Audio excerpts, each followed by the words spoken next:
of the board of the ICANN Board of Directors. We're pleased to be here. We're in your house, so I'll turn things over to Heather here, and you can direct us where you want us to go. Thank you. Yes, the GAC would like very much to direct you where you would like to go.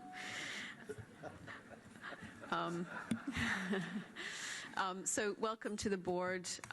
Thank you for coming to meet with us. We have a few issues that we would like to raise with you. I'll just go through those now so that you can anticipate what we would like to raise.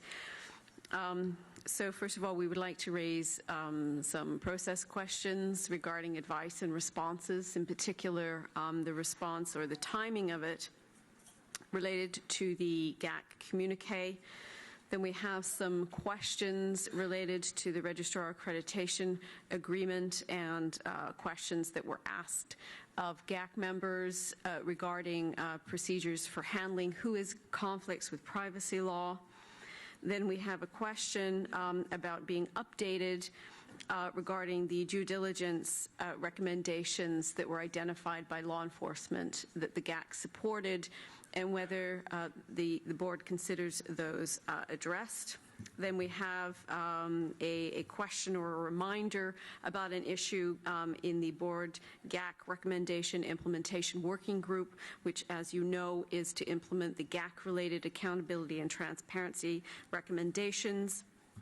Then we have some observations to communicate about the new GTLD program and how it relates to some of the processes that we're working on in the GAC, and some concerns that we have at this time. Then we would like to raise a point in relation to the process undertaken regarding the IOC and Red Cross. Then a brief update regarding IGOs, then a request for an update regarding progress regarding ethics and conflict of interest, then a question in relation to root scalability, and then a point regarding the issue of blocking. And then threaded through this in relation to the plans that Fadi has outlined for the organization, there may be additional observations or questions that arise in relation to those plans. Okay. So with that, I think we should probably begin. I lost track. I thought about counting, but my guess is that there are there's more than twice and perhaps 3 times as many topics as we can actually deal with in reality. Every one of them, and I don't want to push back on any of them, but we do have a time problem. Not all of these topics are lengthy. So, and we're well prepared. Good. So we can move through it quickly. You steer. If you want to start with the first one, I've got my question queued up for you. Okay. UK, if you could introduce the first comment, please. Thank you. I'm over here. Thank you, Chair, and good afternoon, everybody. It's always a great pleasure to meet with the board and to have an exchange of views on a wide range of topics. We were very grateful for the comprehensive response from the board to the advice that the GAC submitted in its communique in Prague. That response was dated 13 October. Saturday, which was the day we started our meeting. So I just wanted to express on behalf of the committee our extreme disappointment that we did not get this response well in advance of our meeting, as I'm sure you appreciate that we need responses in good time, at least 2 weeks before a meeting, so that we can, where necessary, consult across national administrations. Also, many of us have mechanisms for regional consultations, so we need time to be allowed for that, and also across the whole committee. So in this instance, there were 9 issues in the Prague communique, and you have indeed responded on all 9 issues. And that reflects the wide range of issues of public policy interest that are exercising us at this time. I think if perhaps you were not able to reply on every one in good time for the meeting, you could have perhaps considered a holding reply on individual items and then ensured that we could work efficiently and effectively on those issues where you were ready with a reply, which we would have had in good time. So I just wanted briefly to sort of flag that up as an issue of great concern to us, and hopefully there won't be a repetition. Thank you. Well, I appreciate it, and since I signed the communique, I obviously had to play a role, but there's a process there. And I actually found myself confused, and I want to share my confusion, and I'm speaking for myself without having previously coordinated this with any of my colleagues on the rest of the board or the staff. You sent us a communique.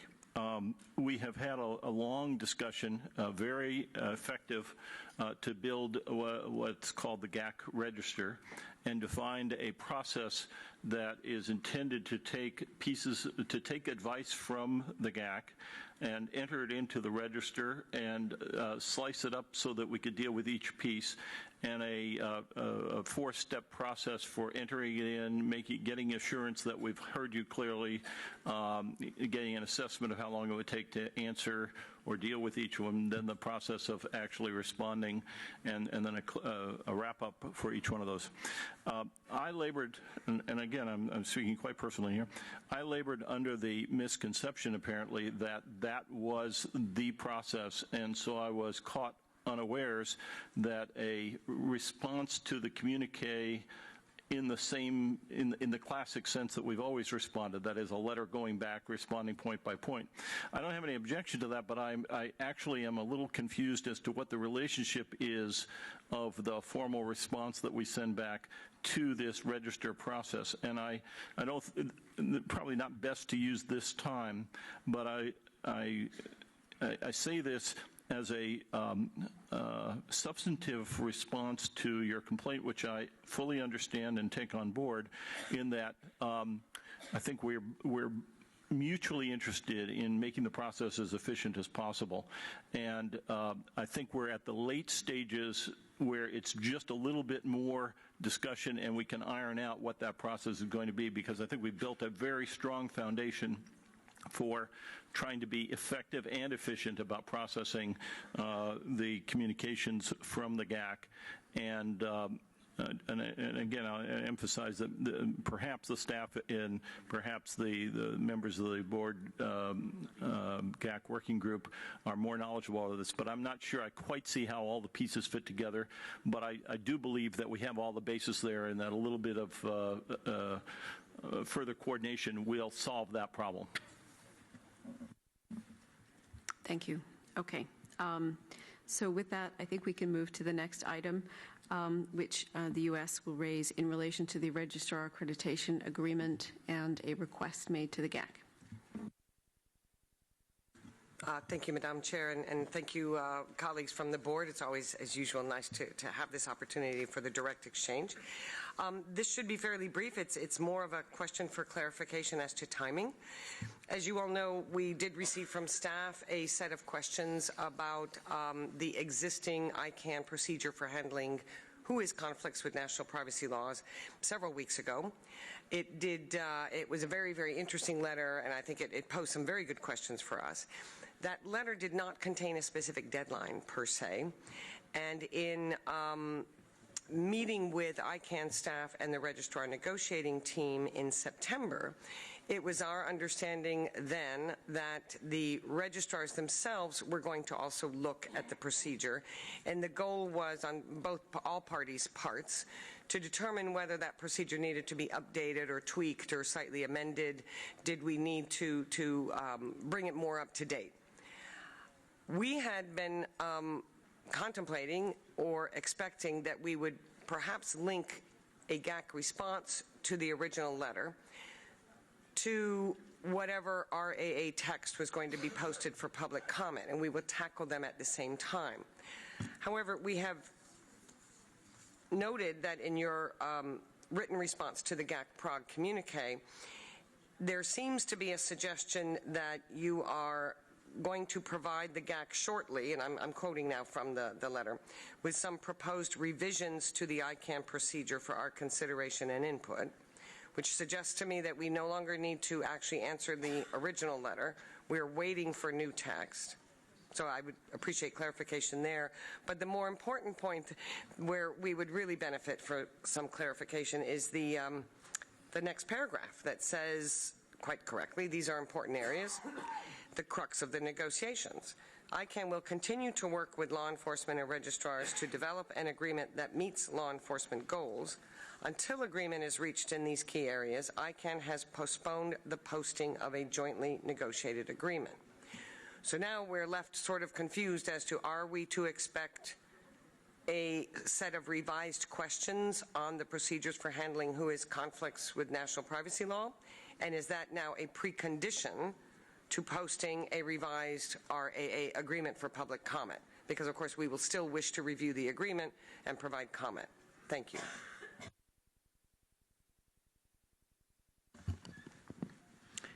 I don't have a full answer, but we will post, that I can tell you, that we plan to post a new RA agreement, or the result of our work, and a proposed RA agreement in December. So that's the plan, because obviously we are conscious that the new GTLD program, now that we've announced a solution to the prioritization, is going to happen now sooner than we had planned. So we'd like to get this wrapped up and ready and presented to the community in December. But I still haven't answered your question as to whether we want to expect, we need to get some data from you now, or you're waiting for some more instructions from us before you can give us more data. I will need some help to answer that question from my team. So if someone from my team is here that can answer this, Kurt, you're welcome. Hi. Thank you. Thank you, Heather and Fadi and Suzanne. Their response to the letter is not required at this time, and ICANN does plan to post a revision to the procedure for taking exception to WHOIS requirements based on national law, revised to accommodate data retention also, and posting the agreement. And that posting of that procedure is not a prerequisite to posting the agreement. I think having an agreement in place is a prerequisite to finally approving the RAA, but that'll, you know, the posted RAA will go through a period of public comment. In the meantime, we will post the revision to the procedure, have public comment, and take what steps are needed to get it approved. United States? Thank you for that. So then my understanding would be that there will be 2 documents posted for public comment, and we will need to comment on both of them. Yes. But the original letter we should put to one side. That's correct. Shred it. Okay. Don't shred it. It's nice. Thank you. Thank you. Chris Despain. Thank you. I wonder if, given that you've started to talk about, in a slightly different context, but you've started to talk about privacy issues and WHOIS, I wonder if I could raise an area where perhaps you, the GAC, might be able to help us. You won't be surprised to hear that the letter that was received from I think it's the DPA and the European Union suggesting that the current situation is, or intentions are outside of the laws, has caused some consternation with various other constituencies, and I'm wondering if there's any help that we can get to clarify the position of that letter, because I understand that the what's it called, the Article 29 Working Party is an independent authority. And that therefore we need to get to clarify that the opinion expressed by them in its letter won't have any legal repercussions in the European Union. I wonder if there's any help you can give us on that. EU Commission? Thank you very much, Chair. Well, just to put everyone at ease, actually, this is a formal advisory group and concerning EU data protection, and it's called Article 29, based on a directive that is steering this, and they're there to give advice, and they themselves and we as well are very clear on the fact that they are independent of the European Commission. So that gives you an idea that this is not a EU position as such, but a position of the advisory committee. Thank you, Chair. Thank you for that clarification. Okay, so next we have some questions coming from Australia regarding due diligence. Thank you, Chair.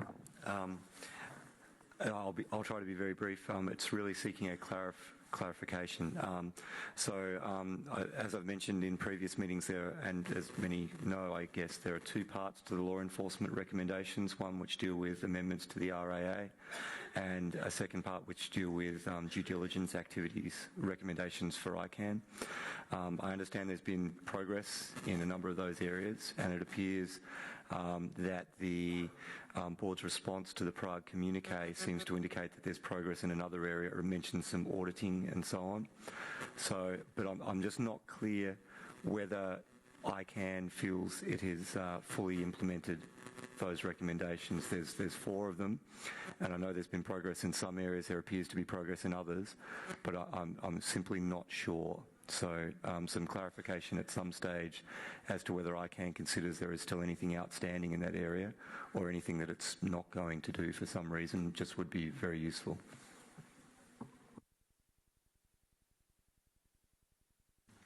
Kurt, would you like to respond?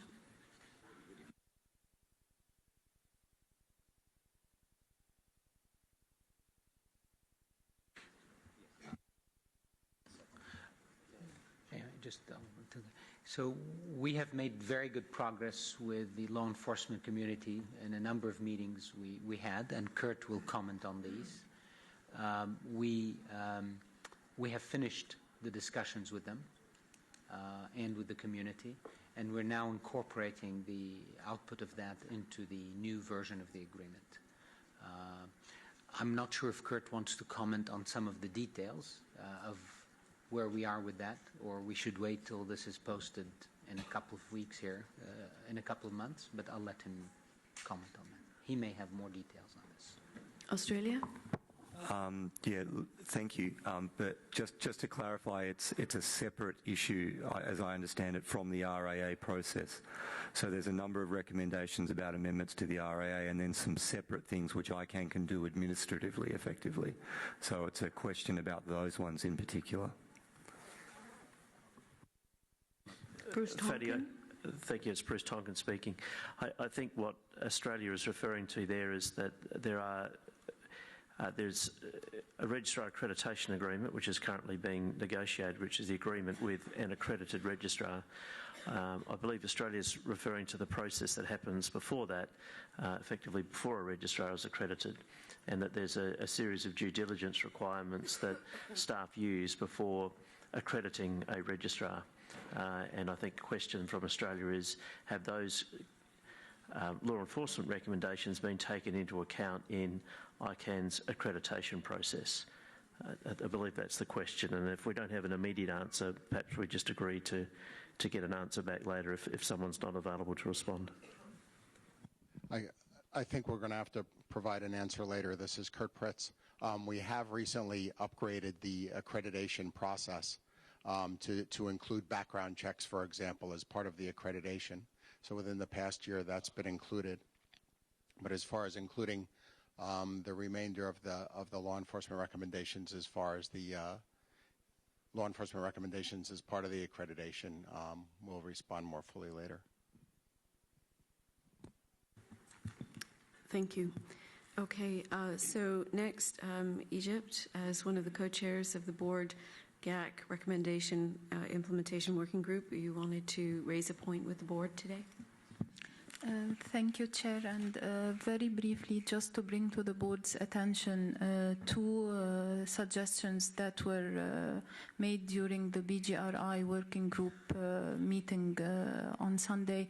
And those has to do with the procedure by which the GAC and the board will try to find a mutually acceptable solution in case of disagreement. The two suggestions were to set a maximum duration for board GAC consultations that is required as per the ICANN bylaws, and an initial suggestion was 6 months. The other thing is that should the board decide to not to follow a GAC advice, that this be supported by 2/3 of the board members. The two suggestions were already brought to the attention of the board members who are already members of the joint working group. And of course, they need, we were told that they need a board decision and might also imply changes in the bylaws, but we thought it's worth bringing to the whole board's attention. Thank you. Bill Graham. Thank you, Chair, and thank you, Egypt, for reminding us all of those points. You can be assured that I've taken careful note of them. The board has not had an opportunity to meet since Sunday, but I will introduce both these items for consideration at the earliest possible time. Thank you. Thank you both. I can't say anything committal beyond what Bill has said, because as he's said, we haven't had a chance to meet and consider all of this. And also, as you quite properly noted, if we cast these as formal rules, we'll have to make a bylaw change, which is a certain amount of work and time. All that said, my view of those two aspects, setting a time deadline and having a supermajority of the board in case there is, have a certain common sense to them. In the first case, to make sure that the process is not endless and that it has time bound. And the second one is from a purely political point of view, irrespective of what the threshold is, whether it's a majority as it is today or whether it's set higher. The board takes extremely seriously GAC advice, and whether I am chair or just sitting on the back bench, I would argue that if we're inclined to take a position not to follow GAC advice, we'd better have quite a bit of solidity in our decision, else we are buying ourselves even more trouble than we know we're already buying ourselves. So whether it's formal or whether it's informal, I would expect that this board and future boards, if they're going to go uphill and take on the task of an adverse decision with respect to GAC advice, we'd better be well organized and quite strongly aligned to do that. But that's just an informal opinion. Thank you, Steve. Okay, so in relation to the new GTLD program underway, for your information, to give you a sense of some of the discussions we've had so far, GAC members do have concerns about some particular categories or kinds of applications, and we're wanting to think about how to treat them as part of the early warning and GAC advice, and also the actions that ICANN can take in relation to those.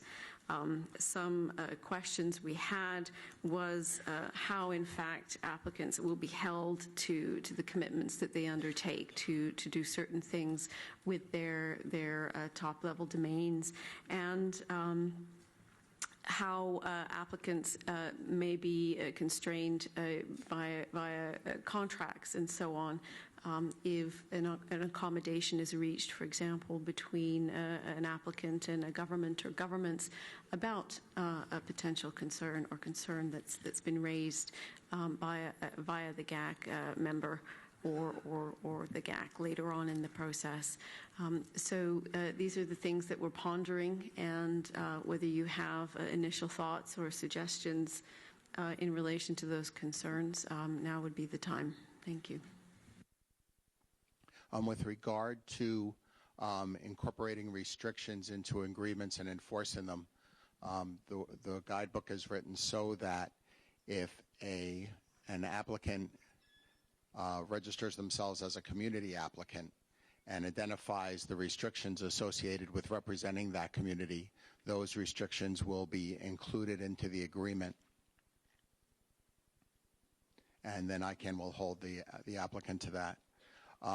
With regard to agreements with governments, the guidebook does not describe that or take that into account. And I would recommend that as the governments or as the GAC, I don't know what's appropriate, so I apologize, register those concerns with us and have discussions with applicants about restrictions around their registry, that using those real cases that the GAC and ICANN can discuss at that time how those restrictions might be included into an agreement. Let me also ask Bertrand. Yeah, Bertrand Lachapelle. I take the opportunity of this question to actually ask the GAC in return to see whether you have considered a type of situation whereby, for instance, a government gives a letter of support to a particular application in the course of the process, and for whatever reason at the national level, like a change of government or a change of the local authority or so, the new authorities considers that this application or this TLD, which has been in operation for a couple of years, for instance, is actually not the one that this authority would like to continue to support. We would be then in a situation for a GTLD that would amount to the equivalent of a redelegation for the CCs without the framework for redelegation of the CCs. So I just want to interject this question as a sort of symmetrical question on whether the GAC has considered this and whether you would be able to provide some kind of feedback at a later stage on such a situation, because this impacts the stability and the predictability for the operators of GTLDs regarding the agreements that they have received when they made an application.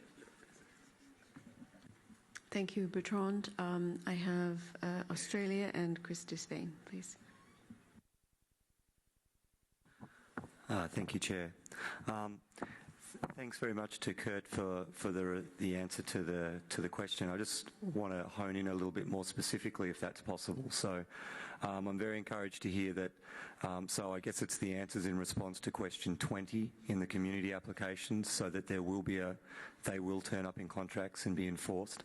I think we're equally interested in the question 18, which is, I believe, for all applicants and covers issues such as the mission and purpose, but more particularly the measures, the operating rules to minimise social costs. And I've heard some mixed answers as to whether the commitments that applicants or the promises, whatever we call them, that applicants are making in that question, whether they will be in the contracts with ICANN and enforced, subject to enforcement. And the reason we ask is this question is one of obviously the key questions for GAC members assessing GTLD applications, to see if there are any issues of concern, essentially. I can speak for Australia in that in many cases none of the strings, or not many of the strings, look particularly worrying in and of themselves. It's how they will essentially be run where our concerns will lie. So I appreciate knowing whether those commitments that applicants have made in question 18 will be in contracts and subject to enforcement by ICANN. Hi, thank you. Thanks for the question. The way the guidebook was configured was, like you said, to incorporate the community restrictions and create restrictions there. There was a balance, and was those social costs questions were really about to get applicants concerned about those issues. when there was a balancing of how to incorporate such restrictions and also allow for changing business models over time. So the way the current model is configured, only the community-based restrictions are required. But like I said earlier, once we actually start hearing the GAC early warnings and GAC concerns about specific examples, I think in real time we can engage with the applicants to consider incorporating additional restrictions into the agreement. It was hard to do, just as a final explanation, it was hard to do a priori with a blank question, knowing whether or not we'd be able to incorporate those restrictions in the agreement that were the answers to question 18. Thank you, Kurt. I have Chris Despain and then Australia for a follow-up. Thank you. I think we need to break this down into two distinct areas. Yeah. First of all, in respect to question 18, those are statements that you make in your application, and there is a clause that says that you will warrant in the registry contract. You warrant that everything that you've said in your application is true, and will continue. So on that specific area, I actually think, and I've got my lawyer's hat firmly screwed onto my head right now, I actually think that ICANN would be it would be able to rely on the warranty, and I've stressed here I'm not giving legal advice, rely on the warranty in the registry license agreement. In respect to circumstances where and I'm going to take an example, you object, you have put an early warning up on a particular string. And the purpose of the early warning was to allow people to come to you and say, well, explain to us what your problem is, and we'll see if we can assist you. So if you then reach terms with the applicant that mean that you are comfortable and you withdraw your early warning and you decide not to object, what you're asking is, how do we ensure that what you've agreed with the applicant is actually adhered to? And it's in that area where I think work is required. So I don't have an answer, but I wanted to make sure that we were very clear what we were talking about. That's the area where the work is required. Yeah. Thank you, Chris. All right, Australia for a follow-up, please. Yeah, look, thanks very much, Chris. And yes, but not the whole problem. So to explain, and again, I won't pick a particular example, but string X is in a sensitive sector, a regulated sector in a country, in many countries or all countries, and in its response to how it will minimise social harm or the mission and purpose, so that its answers in question 18 assures that it will do upfront vetting, limited registration policies, a whole bunch of things which sound extremely good. Governments may choose not to issue an early warning. And what happens if they don't live up to those commitments? So there's a warrant, but it won't turn up in a contract. I'd be really keen to know what's going to happen. So let me see if this. I may not, but let's try. It says all material information provided and statements made in the registry TLD application and statements made in writing during the negotiation of this agreement were true and correct in all material respects at the time made, and such information or statements continue to be true and correct in all material respects as of the effective date, except as otherwise previously disclosed in writing by the registry operator to ICANN. So that is that in part, that's a warranty in respect to the statements made. Now, the legitimate question for you that I think you are asking, and I agree with you, is yes, and then what happens if they don't carry that out? So that we need to answer that question.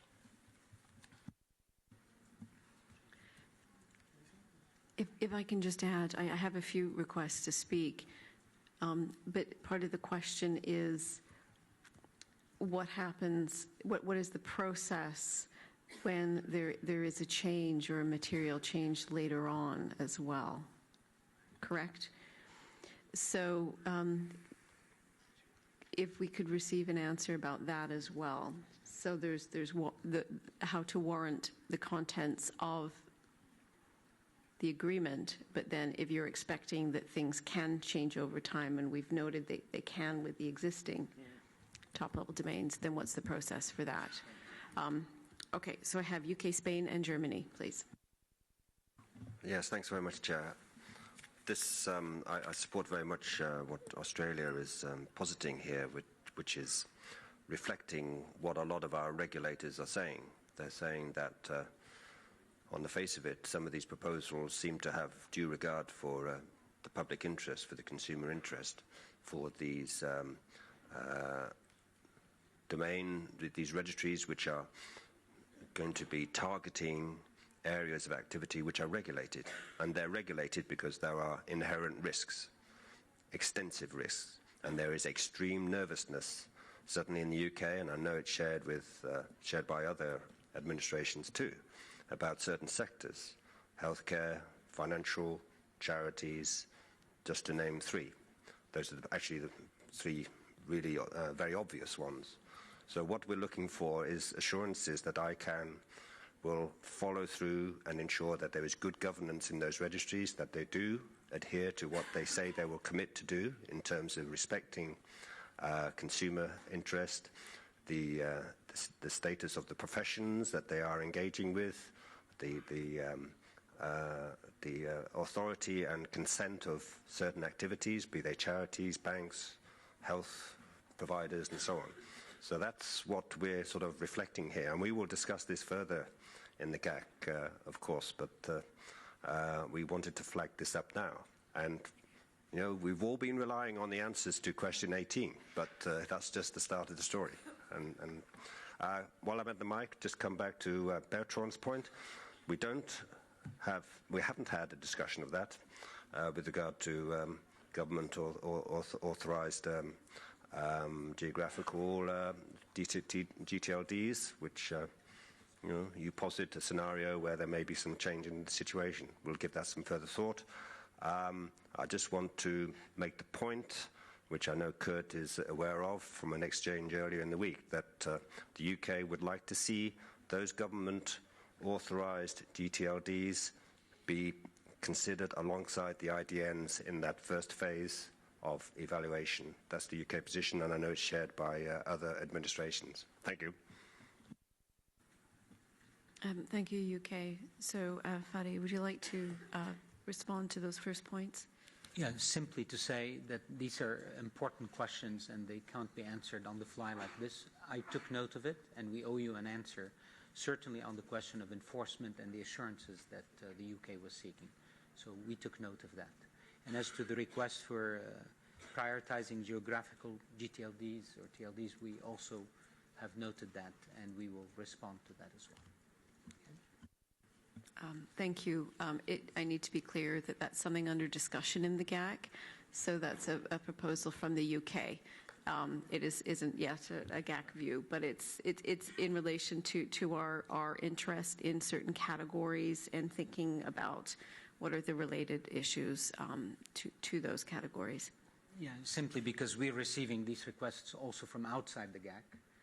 And in fact, some of the GAC members also have made these requests directly to us as individual countries. So I'm aware of this need, and at least we'll wait for your full advice, but we will also respond in general, because there's a lot of requests for advancing certain types of TLDs ahead of others. So we will respond comprehensively to these. Thank you. Okay, so I have Spain and Germany, and then let's move to the next agenda item. Spain, please. Thank you very much for this opportunity to talk. I would like to touch upon some of the general issues that arise from the new GTLD process, as well as to follow on some of the comments made by my colleagues from Australia and the UK. But I'd like to do it in Spanish, if you don't mind. So please, if you have your headphones ready, please put on them or not read on the screen. Thank you.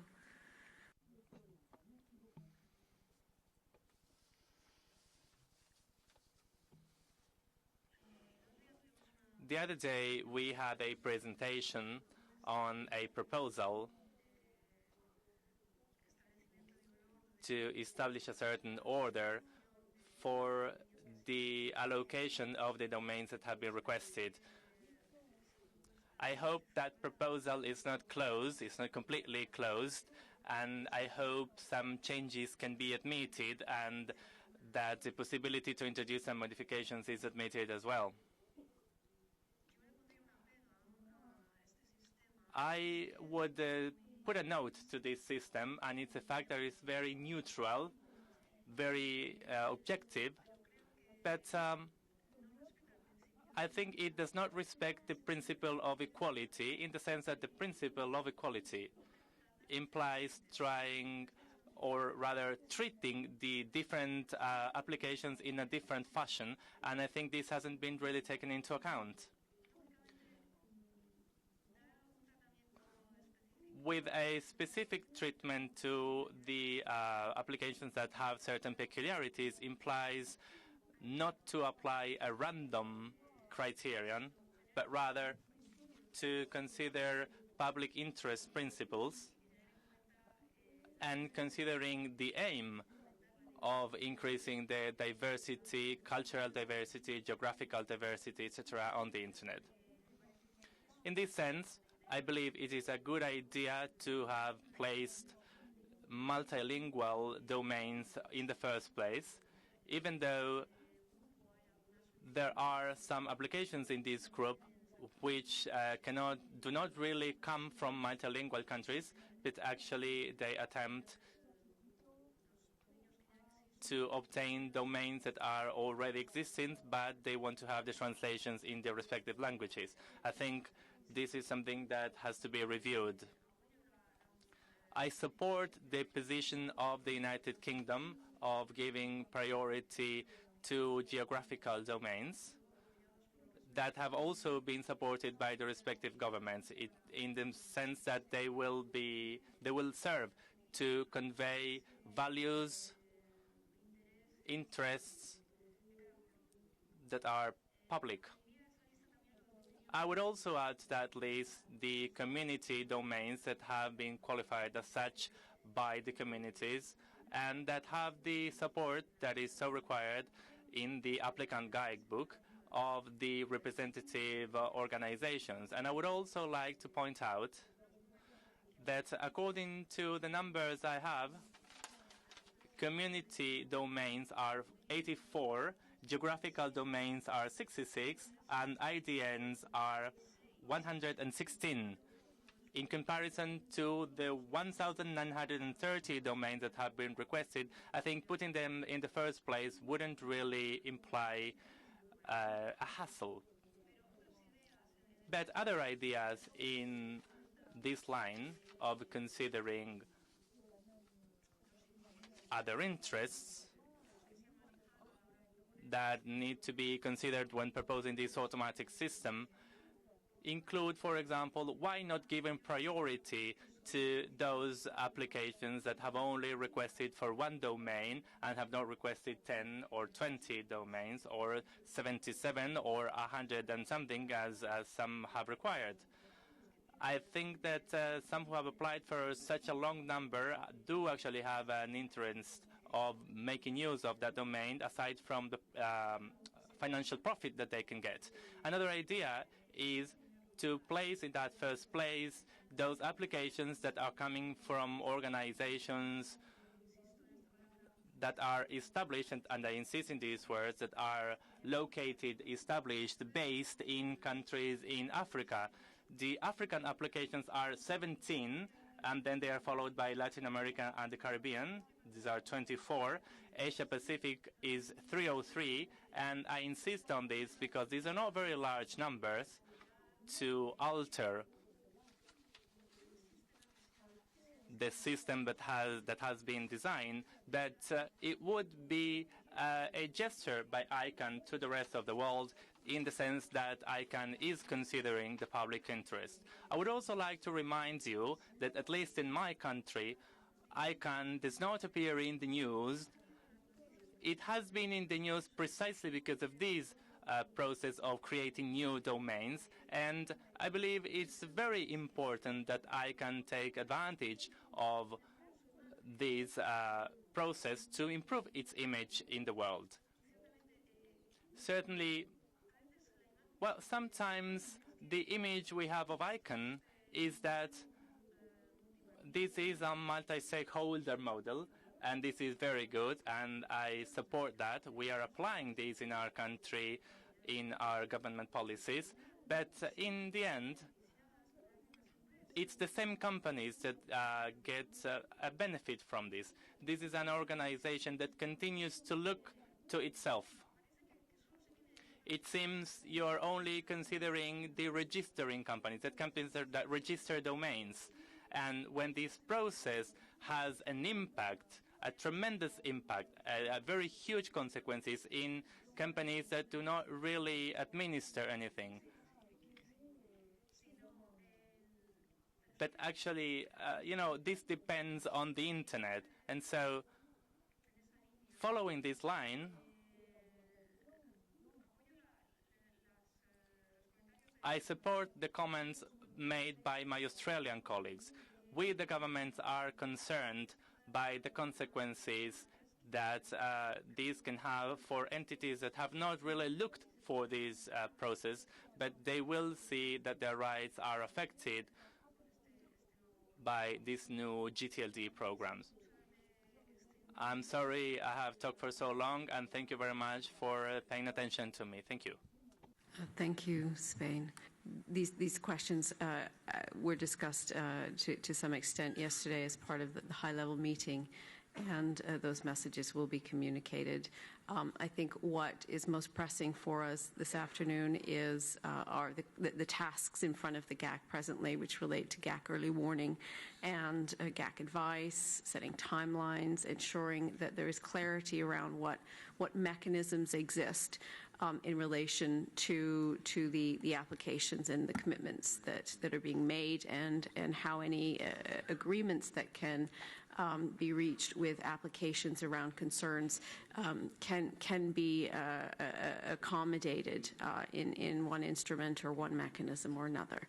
So with that, I will move us to the next agenda item. I think we've raised our concerns, and is it to this point? Okay. All right. Germany, please, if you could be brief, and then we can move to the next. Thank you. Thank you for allowing me also to speak. Sorry, and I will try to be very, very brief. I will come back to the questions we had from our colleague from Australia and our colleague from UK. And it is really in respect how safeguarding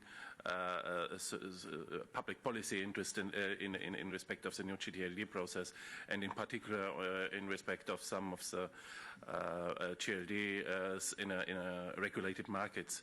And I would ask to what extent it is really necessary now to decide on specific requirements and really define them exactly, because normally I think we have in these markets we have a legal framework in various jurisdictions, and that should be generally sufficient.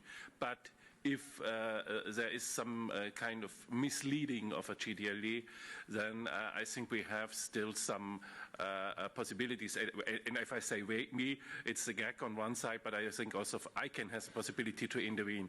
And it would be interesting to what extent this is possible, and maybe we could have also some clarification in what cases is possible, because probably it's not only one way where ICANN can intervene in this fact. Thank you.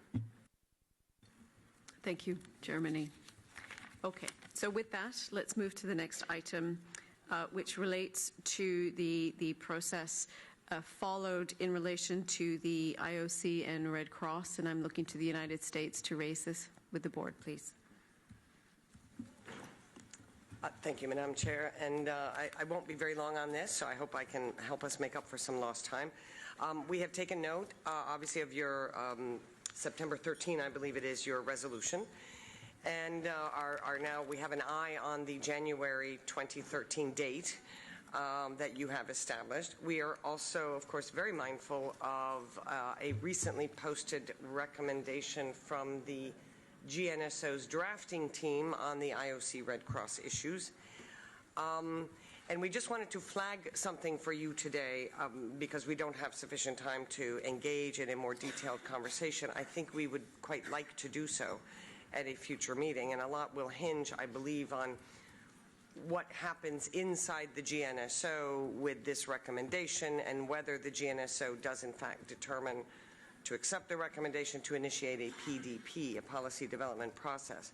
What we wanted to flag with you today is that we remain a little bit unclear, or a lot unclear. Let me just go right ahead and say we're unclear as to, there we go, no ambiguity there, as to a case like this, a situation where the GAC has provided advice that is based, and in this case it's kind of unique, I think, based very, very directly on national laws and international treaties, specifically the treaties that we negotiate, we sign, and we are signatories, and we are responsible for the provisions, for upholding the provisions of those treaties. So this particular piece of advice was premised completely on those two sort of categories. Maybe we take our responsibilities for our laws and interpreting them, and for interpreting our responsibilities under any international treaty very, very seriously. So when we offer advice that is premised on those two bases, we sort of feel like we are giving you the best you could possibly get. Obviously, that's a sovereign perspective on such things. So when we then find ourselves in a situation where that was apparently, let me put this the other way, it's a question. What was missing in the GAC advice that would lead the board and the GNSO to believe they need to develop policy? So it's not clear to us whether the policy would be focused on trying to interpret our laws and our treaty obligations, which we would find fairly troublesome, or whether the policy should actually be called implementation because the advice, based on its legal premises, is accepted or considered acceptable. I think your outside counsel thought it was all right, based on the unredacted version of the staff paper. But maybe there are some implementation details to be worked out, and I think we would be more than happy to engage in that and to better understand that.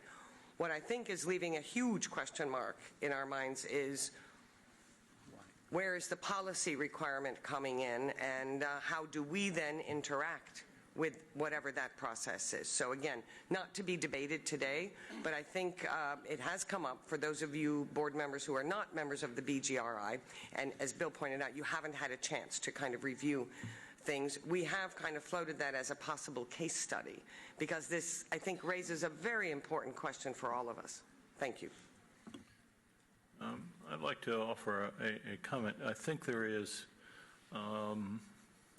some possible assumptions or misunderstandings and possibly some rough edges in our processes. If I understand the question you're asking, it contains the assumption that we have sent the advice that you're giving us, which is based upon policies and commitments that you made, that we're sending this over to the GNSO for a policy development process. And I think that's not what we've ever intended, even though it may have looked like that. And we need to untangle that. We do need, in all cases, no matter what we're talking about, to make sure that we know what it is that we are doing. We seek sometimes some clarification, some advice, some other inputs, implementation details, and not unimportant is also the socialization of these things so that when we make a decision, it doesn't catch everybody else by surprise. But all of that falls well short of seeking a new policy development process for something that you've given us well-structured advice on. I suspect that we have not been crisp in our processes, I think it is extremely helpful to have this kind of dialogue and to iron out that language and lay out the sequence of steps and to make it clear that in our internal communications, as it were, we are not ignoring you or creating a new parallel process of some sort. Anybody else want to add to that? Shireen? Not much, but Suzanne and I, we have corresponded on the IOC and Red Cross, and I think this will be a good case study, frankly, because we are always positively biased to accept GAC advice. We're also positively biased to do due diligence in certain cases, but you highlight here is that we've just given you pure advice based on international law and so on and so forth. What more do you want? And I think we need to really study this so that if there are mistakes or if there are things which are not working well, we eliminate them in the future. So let's use that as a case study and make sure we work on that. But in all cases, I took note, and we owe you an answer of clarity as to what is going to happen with that. I also want to note that we will do the same for the comment from Germany earlier, that we will include in our answer to the Australia and UK input an answer to what you raised. Okay, thank you. So I will make a brief point about IGOs, then we can move on to a question related to ethics and conflict of interest. In terms of IGOs, we just wanted to inform you that we are working on this issue, the issue of protections for IGOs, to ensure that we are giving a due priority and consideration to protections for IGOs in the GAC, and so you may see some comments coming from the committee as a result of that. So ethics and conflict of interest, Norway, do you want to comment, please? Yes, thank you, Chair. Thank you for the opportunity to ask this. Just to remind about the GAC advice from the Prague meeting regarding to proceed urgently with all the necessary steps to implement an effective and enforceable ethics and conflict of interest policy. So we acknowledge the work done so far. We also acknowledge the response that we got in the letters. But of course we haven't had time to study this in detail. But basically what we're asking for is just a quick comment on the timelines for the different phases described in the response, if possible. And also just a confirmation of commitment from the board, I think, to maintain and keep this as a high priority. Thank you. Thank you, Norway. So Bruce Tonkin will reply. Yes, thank you. Firstly, let's confirm that it is a high priority and continues to be a high priority with the board. With respect to next steps, at the last meeting in Prague, we'd received input from an expert group, which was presented publicly in Prague. We committed to follow their advice. We have a document before us that we're planning to vote on Thursday this week in the board meeting, which picks up their recommendation, one, to collect all the different pieces of our conflicts and ethics and corporate governance guidelines into one document.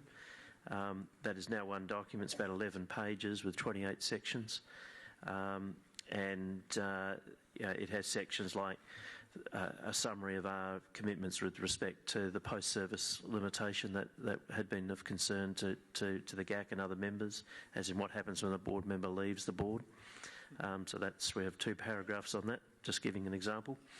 But that picks up the advice that we'd received from that expert group as well. So you'll see that hopefully posted towards the end of this week, assuming the board approves it at this meeting. So yes, we're progressing as planned.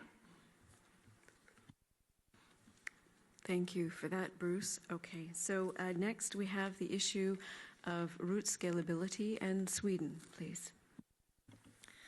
Thank you very much, Heather, for giving me the floor. And hello, everybody in the ICANN board. It's always a pleasure to have this kind of dialogue with you with this interesting and very important issues.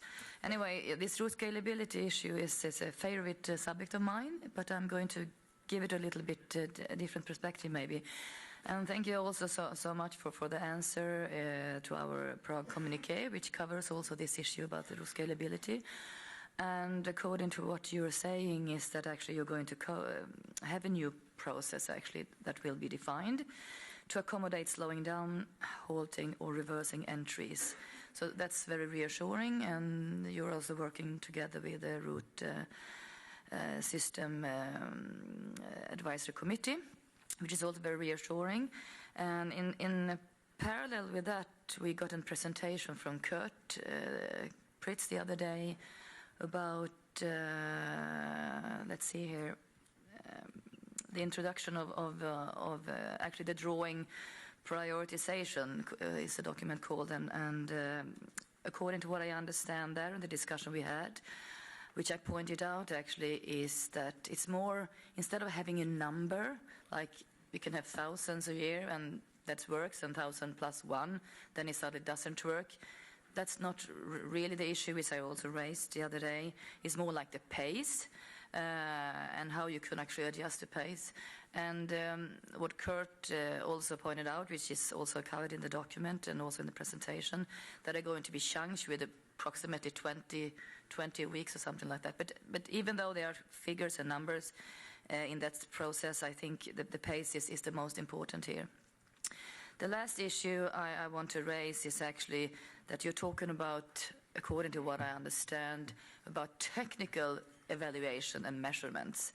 But I want to point out that I think it's equally important actually to see the administrative processes, whether they are kind of, holding and being secure and working, because the service level for both the existing TLDs and the new TLDs, we don't want that to decrease or being worse. So that is the administrative processes also needs to be measured.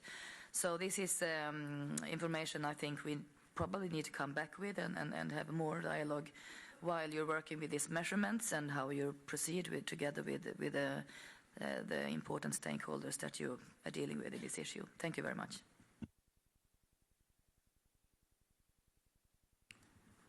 Thank you, Sweden.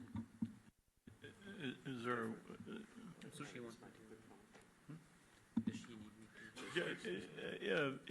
what is the question, actually? I agree with everything you said. Good point. The question is... good boy. Yeah, good boy. No, actually, the question is...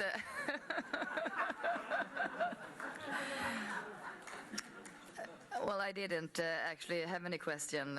Of course, I had a question. I mean, the question is that are you taking into account also the administrative processes, or because I can't really read that in either of these two documents. I mean, it's more like the technical issues, which I, of course, think it's very important. I've been nagging about that for years now. But I just want to know whether you have that in mind as well. Thank you. So you're asking if the administrative processes have been taken into account, and the answer is yes. Thank you, Steve. Bruce wants to expand. Yeah, in fact, that's where we thought the only limitation was administrative processes rather than the technical side. So that's actually been the focus all along. One thing I'll point out that the IANA does actually publish its statistics, at least on the IANA side, in terms of processing. So that's actually live. You can actually go to the ICANN website and see that. So I imagine if there's any change to queue lengths, for example, like how long it takes to respond to a request from either a CCTLD or GTLD, you'll actually see that appearing in those public statistics. So that monitoring is there today and available. Fani? Yeah, just to clarify, Maria, I think the two things you said are very important. The first is how are we going to carefully manage the flow. And in the process we published, which Kurt went over, there are going to be 3 gates where we manage the flow. We're always going to use the draw number to pass through these gates, but these gates allow us to gauge as the applications are going through and avoid a situation where, frankly, we compromise the stability of the system just to rush things through. So there's going to be, frankly, 3 places where even if people sped through a part of the process, we're going to kind of tone it down to make sure that we do not compromise the stability of the system. I think on the administrative process, yes, as Steve confirmed, we, as part of the evaluation of these applications, we go quite a bit through that. And I want to add, even though you may not have asked this, that also the internal administrative processes of ICANN to actually deal with this growth in the number of registries are equally important. And this is an area where we are putting a lot of effort right now. So we ensure that the service level we offer to the registries and registrars in this much growing and going to be much larger space are of the right service level and quality so that we're never the issue in the delivery of these services. Thank you. So we have a few minutes remaining for one last comment from Russia in relation to the issue of blocking. So Russia, please. Thank you, Madam Chair. Following the useful meeting with SAC, I would like to stress on the topic of content blocking, and I'll be brief, but then in Russian. Please use your headphones.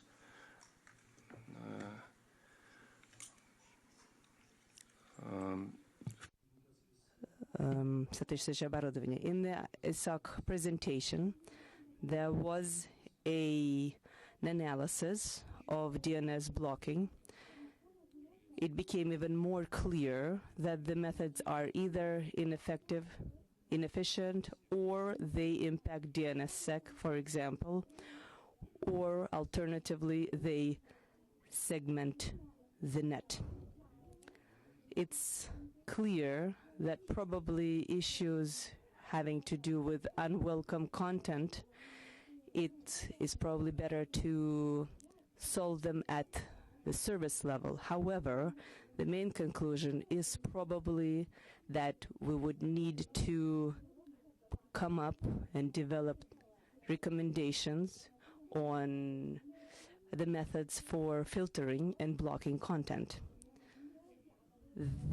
There might also be an issue of globalizing a content and tying it and aligning it with local legislation. The main motivation here is obviously ensuring stability and integrity of the internet. Thank you. Thank you, Russia. I did see a request from Brazil. Did you want to make the final comment today? Well, thank you, Heather. I will be very brief, knowing that this will be the final comment. And I would like to say that we, in the Brazilian perspective, we are seeing a very special time, a very special period in ICANN. Mr. Fadi, we certainly heard with great interest your words yesterday, and especially when you enlist among the priorities of ICANN 2 issues, that internationalization and evolution of the multi-stakeholder model. Brazil is certainly ready to work within GAC with our colleagues of GAC to ensure that GAC can help you and the organization to meet these objectives. In this sense, since I have to be very brief, I would like to say that ICANN has a very unique opportunity to show that it can serve the public interest, like has been mentioned here before. I think this new GTLD's process in spite of all the questions that it arises, as would be natural in such a complex process, I think this is an opportunity for ICANN to serve the public interest. And here I would mention two specific measures that could be going tandem, that could address this opportunity to serve the global public interest, as has already been mentioned. I mean, if the GTLD is sponsored or supported by government, could sort of be prioritized, and at the same time, if we could achieve a more global balance of the assignations, since we know that we have lesser requests from countries from Africa, from Latin America, and from the Pacific. So probably we could achieve balance if we could have these regions sort of also being prioritized within this process. These are my words. Thank you very much for the opportunity. Thank you very much, Brazil, for those eloquent words. Okay, so with that, I think we can come to a conclusion in our session with the board. Thank you, Fadi. I think this is the first meeting formally in your new role with the GAG, so I hope it's the first of many successful and constructive exchanges that we have with you and Steve as chair and the rest of the board. So thank you again, and we'll see you. Yes, bye.